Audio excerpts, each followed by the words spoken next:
آج میں ایک حدیث بیان کر رہا ہوں کہ جس کی پوری زندگی ہر آدمی کو ضرورت ہوتی ہے، جو آداب محفل کے لحاظ سے ہے۔ حضور نبی مکرم صلی اللہ علیہ وآلہ وسلم نے ارشاد فرمایا، توجہ سے سننا اس حدیث کو۔ نبی پاک صلی اللہ علیہ وآلہ وسلم نے فرمایا کہ جو بغیر بلائے کسی کی دعوت پر چلا جائے،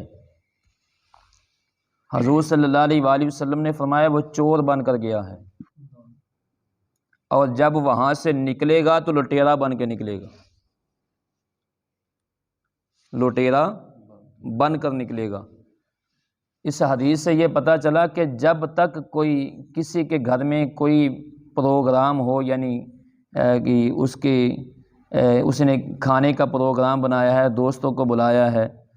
تو اگر آپ بلایا نہیں اس نے، تو آپ بغیر بلائے اس کے گھر میں جا نہیں سکتے۔ اور اس کے اندر دوسری بات یہ ہے کہ مثال کے طور پر ایک کو اس نے بلایا، مجھے بلایا، اور میں ساتھ اپنے بیٹے کو لے گیا ہوں یا اپنے شاگرد کو لے گیا، یا راستے جاتے جاتے میں نے ایک دوست کو ساتھ لے لیا، تو کیونکہ اس نے مجھے اکیلے کو دعوت دی ہے، لہٰذا میں ساتھ اپنے بیٹے کو بھی نہیں لے جا سکتا، نہ اپنے کسی دوست کو لے جا سکتا ہوں۔ اگر وہ جائے گا تو کیونکہ اس نے مدعو نہیں کیا، اس کو دعوت نہیں دی، لہٰذا وہ جب جا رہا ہے اس کے ساتھ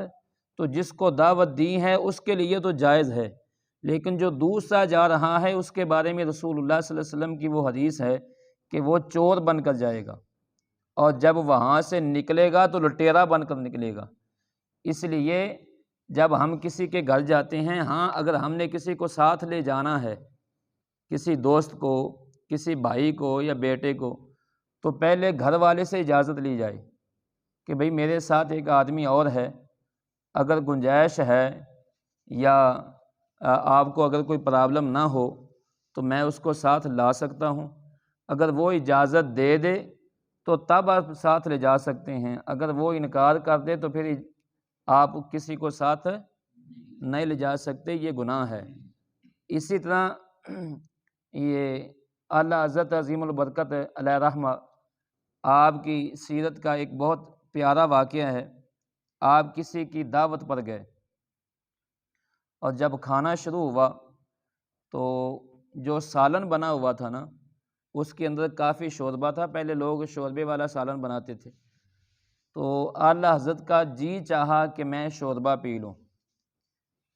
تو شوربہ پینے کے لیے جب دل کیا تو وہ اعلیٰ حضرت جو میزبان تھا اس کو تلاش کرنے لگ پڑے، اور تلاش کر کے اس سے پوچھا کہ بھئی میرا دل چاہ رہا ہے کہ میں شوربہ پی لوں، اگر اجازت ہو تو پی سکتا ہوں؟ تو اس نے کہا حضور یہ پوچھنے کی بات کیا ہے، آپ ویسے ہی پی لیں۔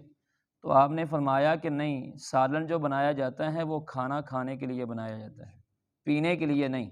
لہٰذا جب میں پیوں گا تو پھر مجھے اجازت لینا ضروری ہے۔ تو یہ آداب محفل میں سے ہیں، لہٰذا ہمیں ان چیزوں کا خیال رکھنا چاہیے۔ اللہ تعالیٰ عمل کی توفیق عطا فرمائے۔